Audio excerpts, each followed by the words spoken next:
The sword had stood in the ash-black stone for 23 years. Through drought and flood, 3 kings and 1 war nobody spoke about without lowering their voice. It stood in the center of St. Varrick's Square like a challenge and a warning, its steel dark as a storm cloud, its crossguard wrought into twin wings, and its grip wrapped in old leather that never rotted, no matter the rain. Around the stone, the city had built a ring of iron posts and chain. Around the chain, merchants sold hot chestnuts and sugared pears. Around them, people sold stories. They say it drank the sun once. They say it cut a dragon's shadow.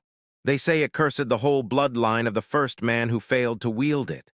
They say it whispers names at midnight.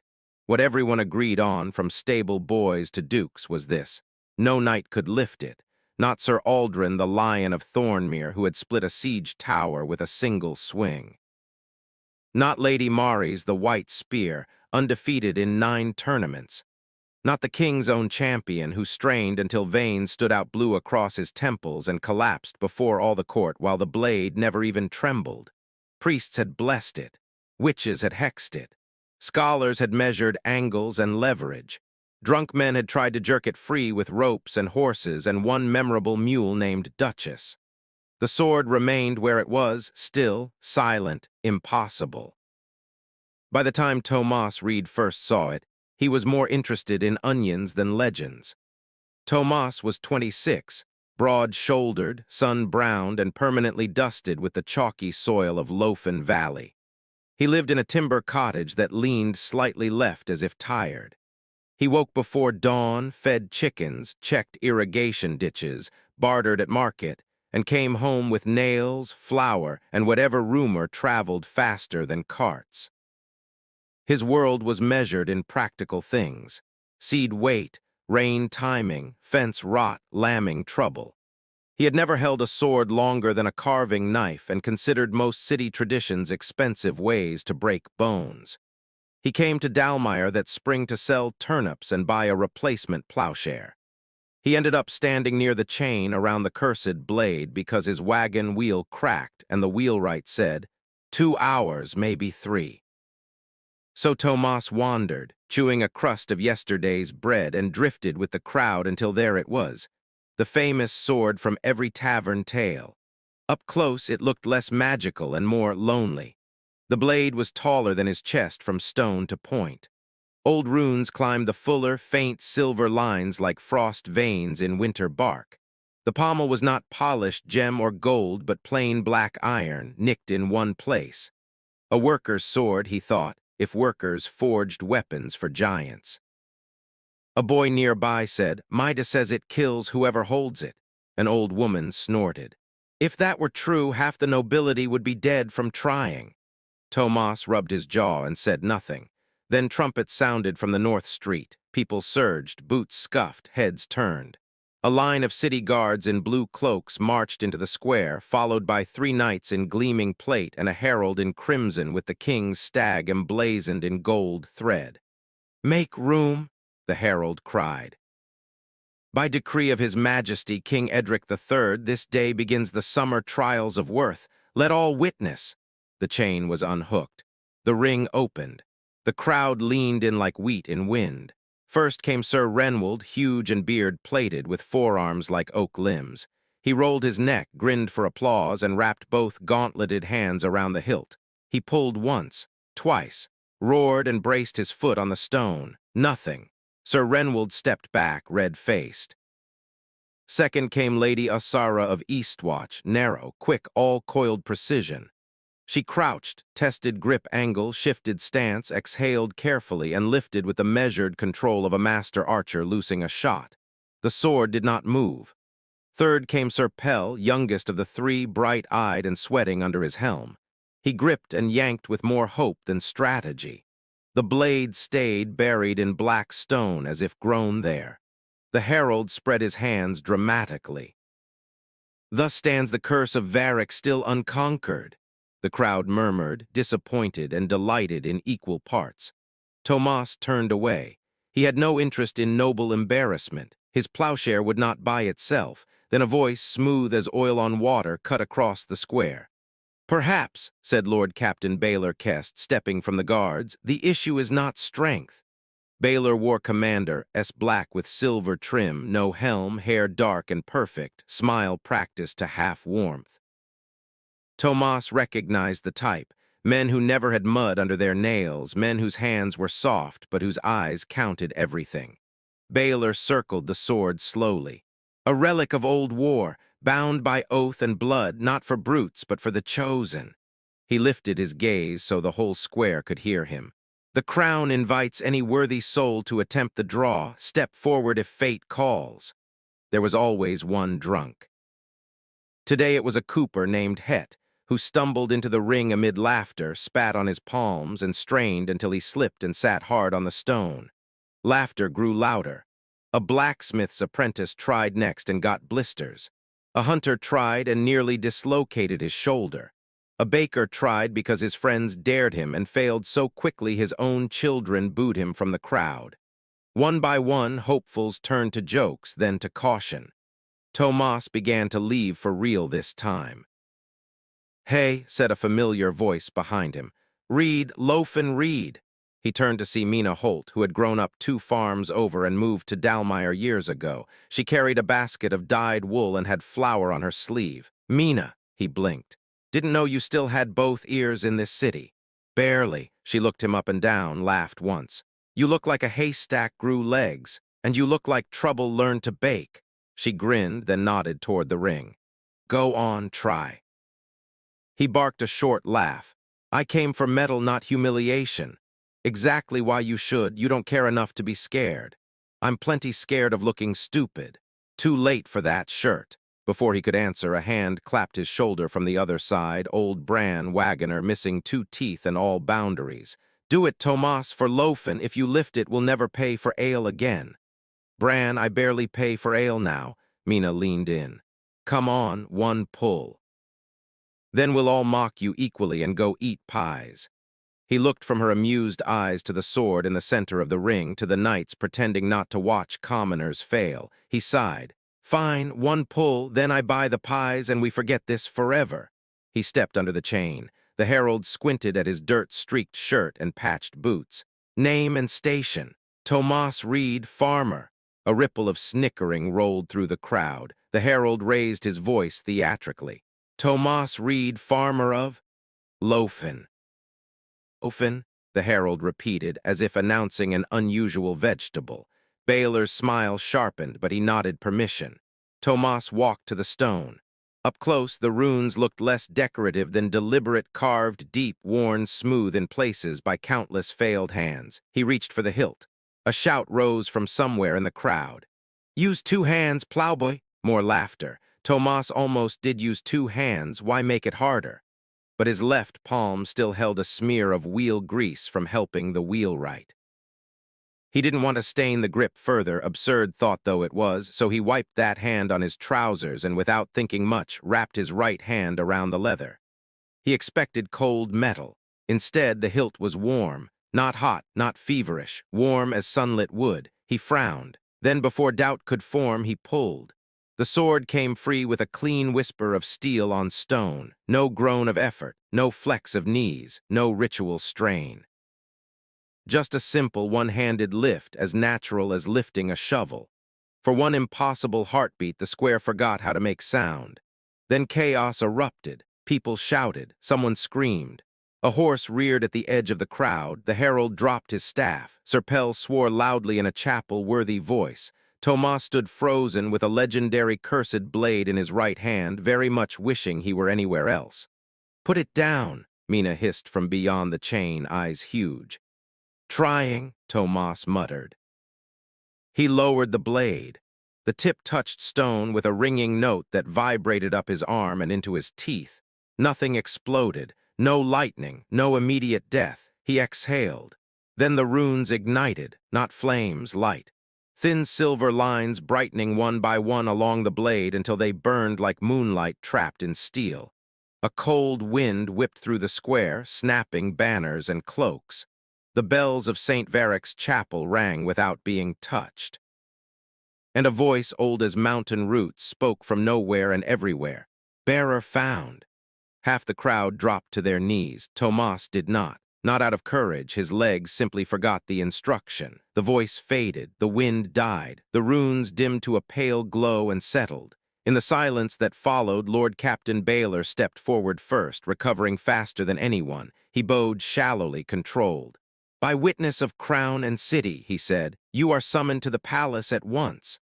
Tomas stared at him. "I'd rather not." Baylor's smile did not move, but his eyes hardened. "This is not a request." They did not let him return to the wheelwright or buy his plowshare or eat pie.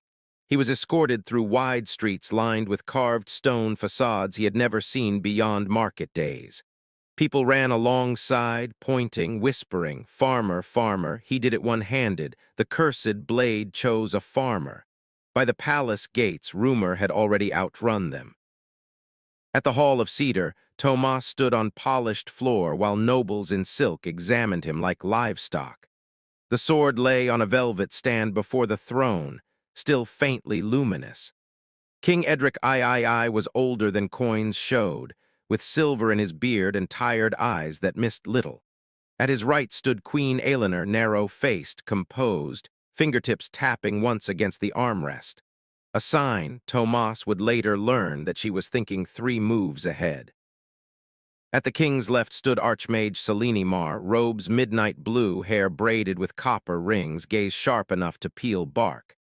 And near the back, quiet in gray scholar's wool, stood Brother Ivan of the Archive, thin and bent, carrying scroll tubes.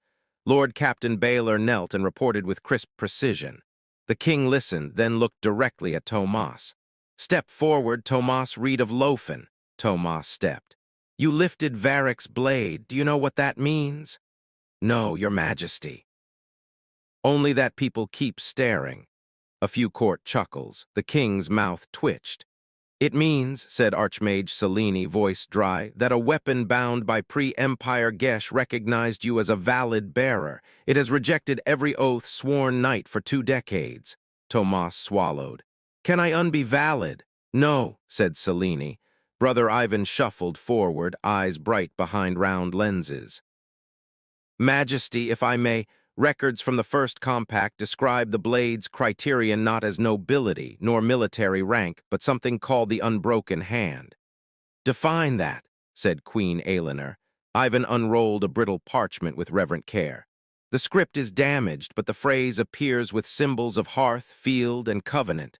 I interpret it as one who keeps rather than conquers, one whose oath is lived in labor, not spoken in ceremony." Silence settled over the hall. Then Baylor laughed softly. "A poetic reading or a convenient one?" Ivan bristled. "It is an accurate one." Baylor spread his hands. "Or the enchantment is failing and accepted the nearest body with fingers." Selene's eyes flashed. "The Gesh spoke. It has not spoken in living memory." The king lifted a hand before argument sharpened. "Enough," he turned to Tomas. "Whether by fate, chance, or old law, the sword answered you. We cannot ignore that. Dark news rides our borders. Villages in Northmark report night raids, fields burned, wells fouled, livestock slaughtered but not taken." Tomas frowned. "Bandits." Selene shook her head. "No footprints, no wheel tracks, wards broken from within." Queen Eleanor leaned forward slightly. "3 shrines have gone dark, temple flames extinguished, priests missing." Brother Ivan added quietly, "In older records, this pattern precedes one name." No one said it. Tomas did anyway. "What name?" Ivan licked his lips. "Morgrath." "The Oath Eater." The court shifted as if someone had opened a door to winter. Tomas stared at them all. "And you think this sword is for fighting that?" "Thinking has little to do with it now," Selene said. "The blade chose, that gives us one thread, we take it." Tomas looked at his dirt-caked boots on polished cedar and felt suddenly very small. "Majesty, I'm a farmer. I can mend fences, rotate legumes, birthing you in a thunderstorm. I cannot duel demons." King Edric's gaze softened, but his voice remained iron. "Then we teach you what can be taught." Training began at dawn and did not care that Tomas's hands already ached from farm labor. Sir Renwold taught stance and balance, muttering at first that this was an insult to the order. By week's end, he was muttering that Tomas had ox strength and cartwheel footwork. By week 2, he stopped muttering and started correcting with surprising patience.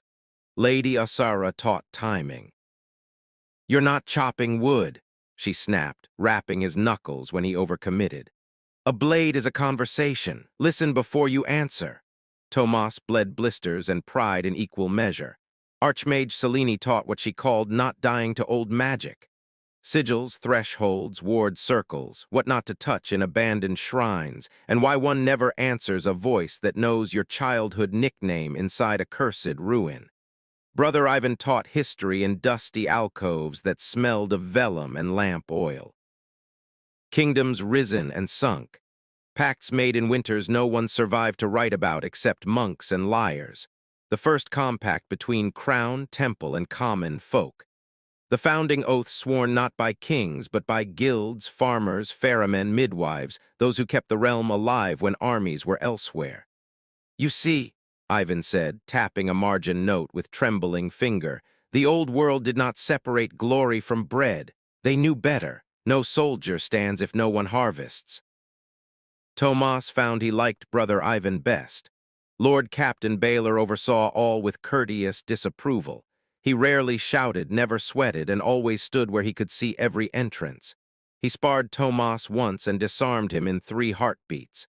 "You are dangerous," Baylor said afterward, handing him back the practice sword, "not because you are skilled, but because symbols move crowds. Learn quickly, or you'll be used by someone who has." Tomas met his eyes. "Including you?" Baylor smiled. "Especially me." At night, Tomas dreamed of fields under moonlight where the wheat heads whispered in voices he almost recognized. Sometimes he woke with the taste of iron and ash in his mouth. On the 21st day of training, the first true test came.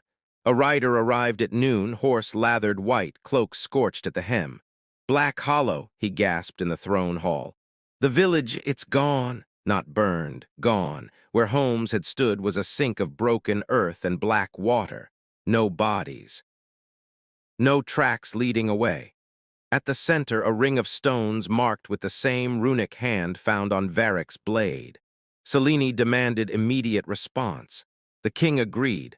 A small party would ride at dawn. Lady Asara, Sir Renwald, a squad of 12 guards, Archmage Selene, Brother Ivan for runic reading, and Tomas as bearer. Baylor insisted on commanding the escort. Queen Eleanor objected once, softly. "Your place is in the capital," Baylor bowed. "My place is where the realm's most unpredictable asset travels." The queen held his gaze a fraction too long. "So it is." The road to Black Hollow crossed winter bare orchards and marsh flats silver with frost. Villagers along the way watched in silence as the company passed, then touched fingers to lips and brow, a warding sign Tomas remembered from childhood. By the second day, birds thinned. By the third, there were none. Black Hollow sat in a shallow valley, or had sat. Now it was a scar. Mud churned to tar, black slurry, house foundations snapped, chapel bell half buried. The air smelled wrong, stale, like a cellar sealed too long. Selene dismounted and drew a circle in ash around the group. "No one crosses until I say." Brother Ivan hobbled to the nearest standing stone and brushed away grime with shaking hands. "These runes, this is invitation script." "To what?" asked Lady Asara. Ivan swallowed. "To opening." Renwald cursed under his breath. Tomas felt the sword at his hip grow warm. Then they heard it faint, like voices speaking through water. Children crying, men shouting. A woman singing a lullaby in a language Tomas did not know yet somehow remembered. The black pool at the valley center rippled though no wind touched it. Selene hissed, "Back!" A figure rose from the pool, not climbed, rose, as if the darkness itself had decided on human shape. It wore armor that looked fused from old blades, edges bent inward like teeth. Where a face should be, shadow moved. When it spoke, several guards clapped hands over ears. "Bearer!" Tomas stepped forward before fear caught up with him. The thing tilted its head. "Unbroken hand at last." Baylor's hand moved subtly, signal to archers. Asara noticed and snapped. "Hold!" Seleni's voice cut like glass. "Name yourself." The shadow laughed, a sound like splitting ice. "Names are chains. I ate mine." Brother Ivan whispered, "Morgrath." The figure's attention shifted to him, and for a heartbeat Tomas saw beneath the shadow.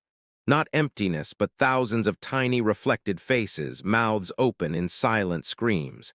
The guards loosed arrows despite orders. Shafts vanished into darkness and did not emerge. Morgrath raised one hand. Two guards collapsed, blood running from nose and ears. Renwold charged with a roar. His blessed greatsword struck shadow and bounced as if hitting stone. Morgrath flicked him aside like straw. Renwold hit broken masonry and did not rise.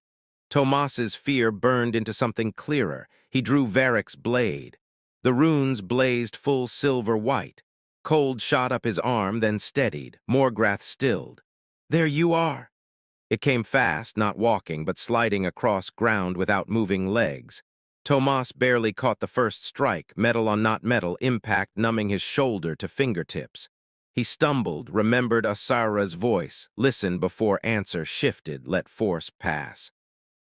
Second strike, high feint, low cut.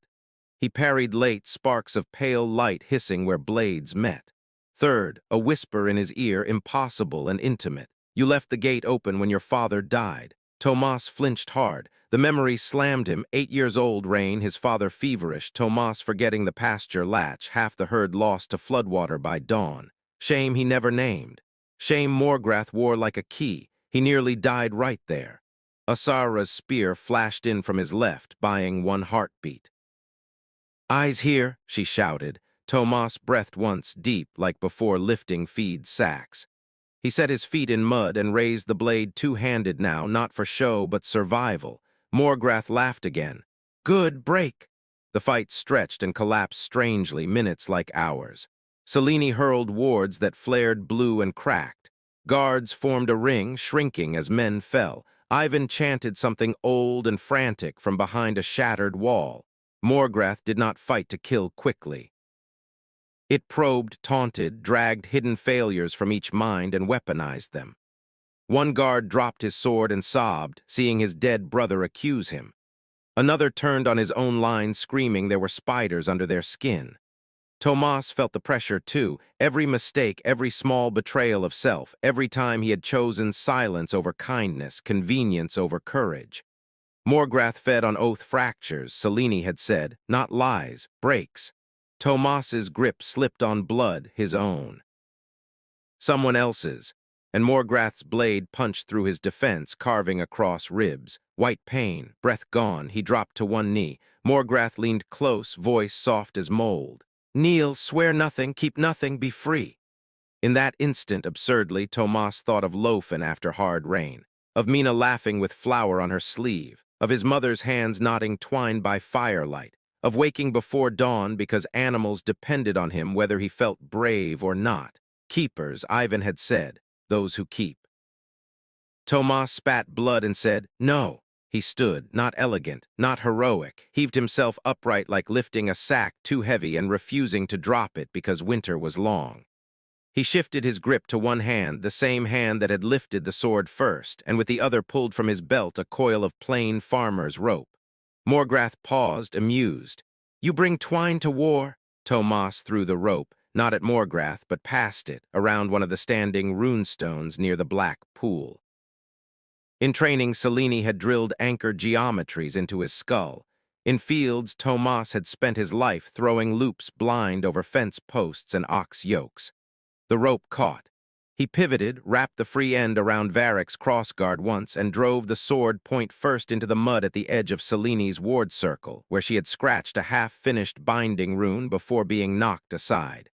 The silver runes on blade and circle connected in a sudden flare. Selene saw and shouted, "Hold it! Hold!" Tomas braced and hauled rope with both hands now, dragging the linked runestone half a foot, then another half. The standing stones around the pool shifted out of alignment, small movement, massive consequence. The black pool convulsed. Morgrath screamed not from pain but from surprise. Ivan, eyes wide, understood first. "It's an aperture, the stones are locked teeth. Break the pattern," Selene roared. Guards, still standing, slammed shoulders against stones. Asara wedged her spear as lever. Tomas pulled until palms tore open. Renwald, somehow alive, crawled and pushed with his back against a rune block grinning blood. One by one, the stones shifted. The pool collapsed inward like cloth pulled through a ring. Morgrath lunged for Tomas in raw panic. Varric's blade leapt to his hand as if eager. He met the lunge, and for one breathless second, everything stilled, shadow, steel oath.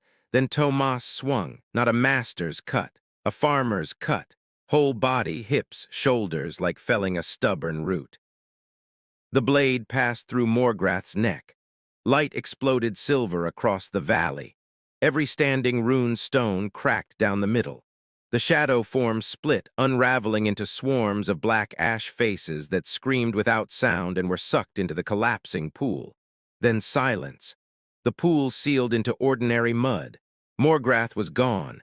They found Black Hollow's people at dawn, miles away, wandering the marsh in a trance, cold and hungry but alive. All 63.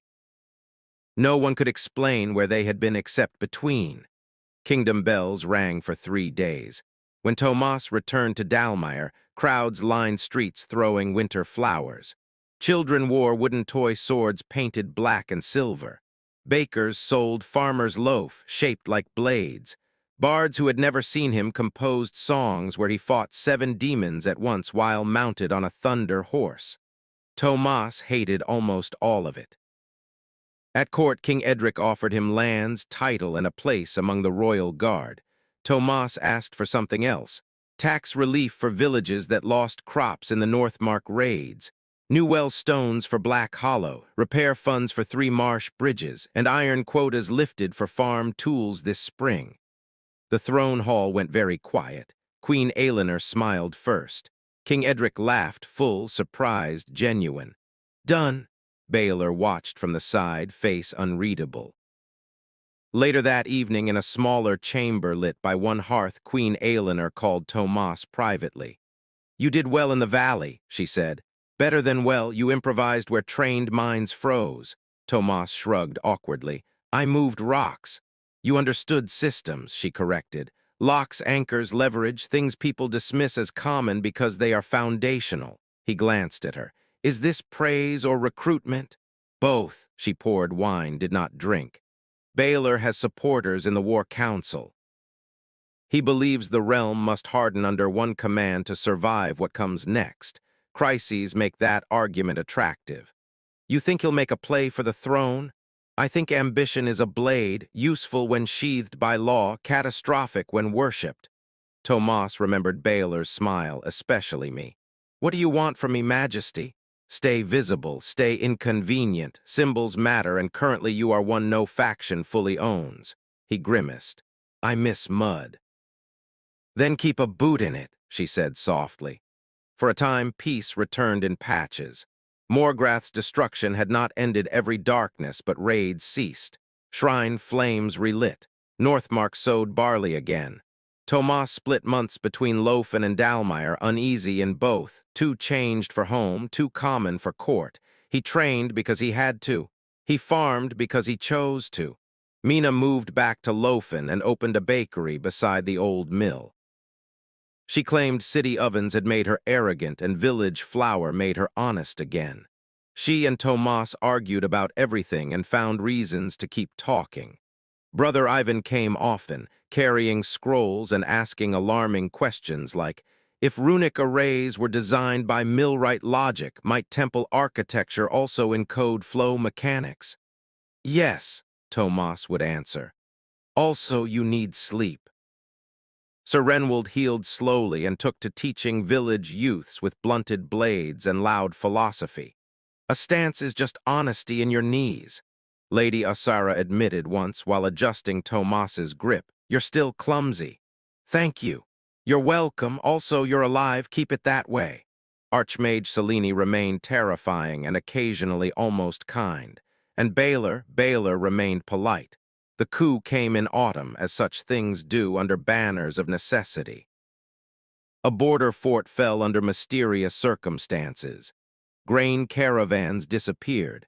Panic spread faster than facts.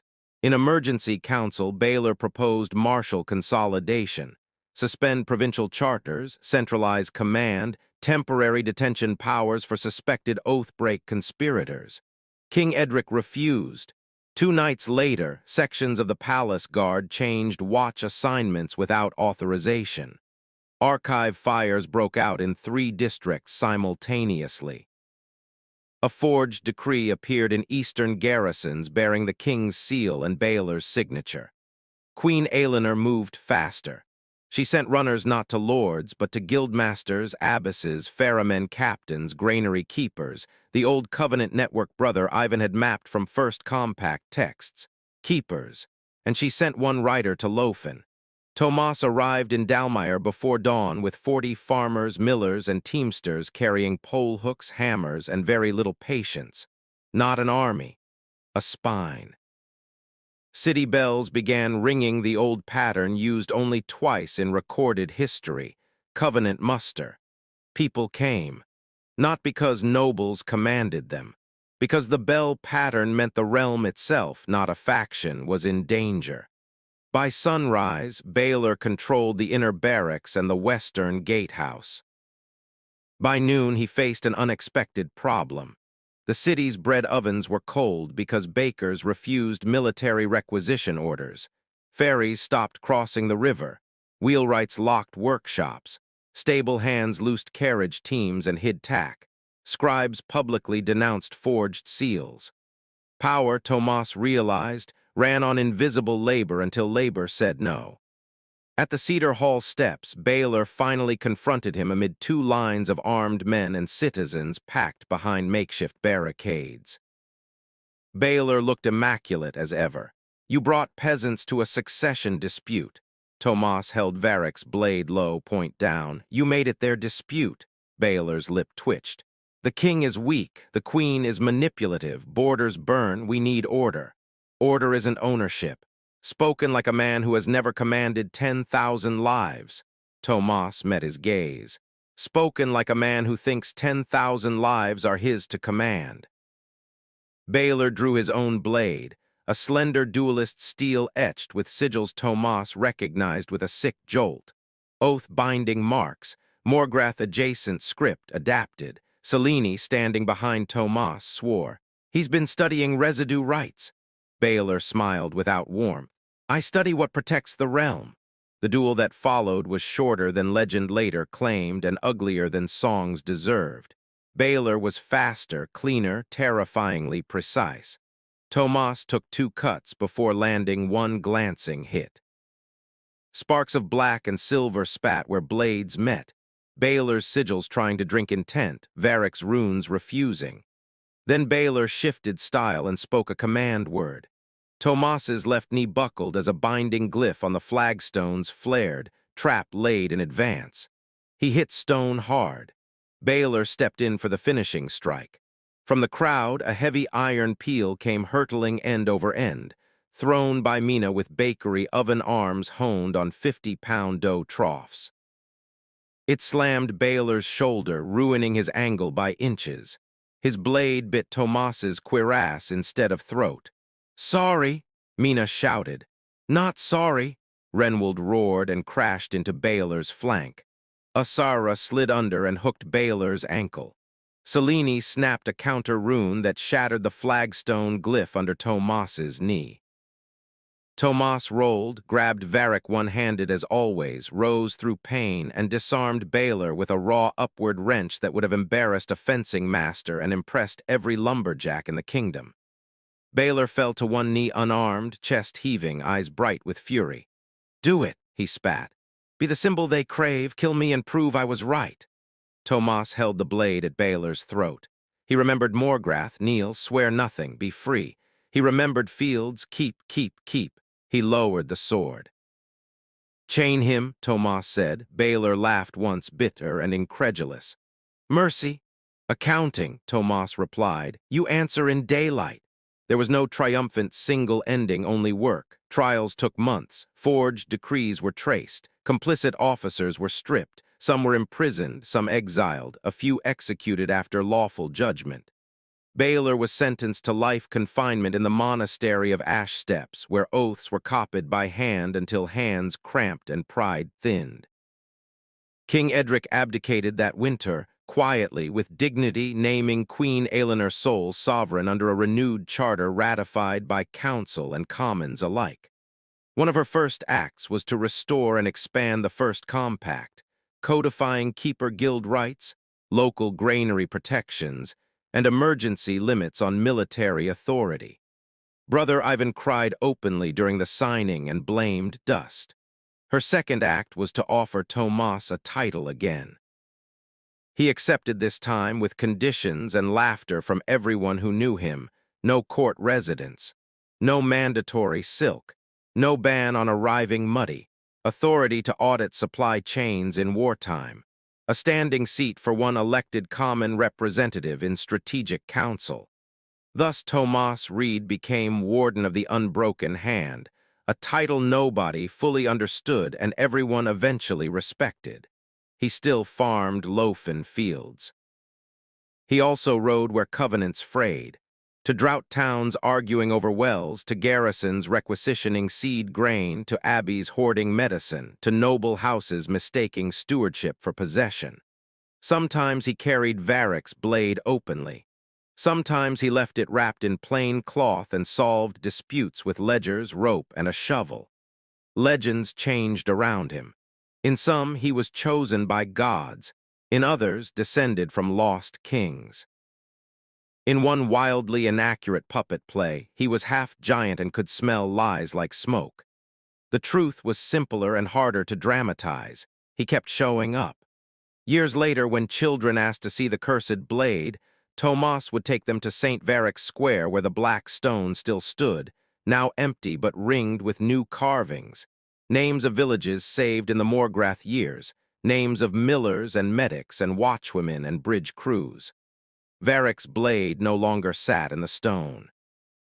It rested in a public hall behind plain glass, unjeweled, with a small plaque Brother Ivan insisted on writing, not won by strength, not granted by blood, given to the hand that keeps its word when no one is watching. Sometimes visitors asked Tomas to lift it one-handed like that day. Usually he refused. Once during Harvest Festival, after too much cider and too many children chanting, he relented. He wrapped his right hand on the old leather grip, lifted easily, and held it high while bells rang and people cheered. Then he set it down carefully and went back to loading grain sacks.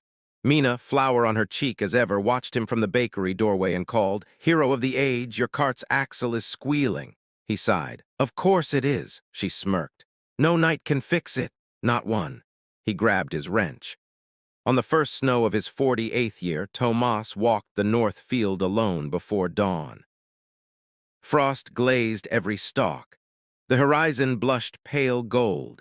He paused by the old fence line where he had once, as a boy, forgotten to latch the gate. He touched the post, rough under palm, and listened to the morning quiet.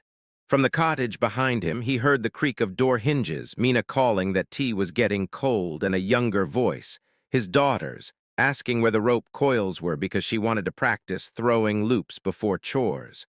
Tomas smiled. He looked at his hands, scarred and thickened, lines cut by plow, rope burn, sword grip, and years. Unbroken, he thought, did not mean untouched. It meant repaired. He turned toward home, and somewhere far away in old stones and deep archives and the choices of people who would never be sung about, the covenant held.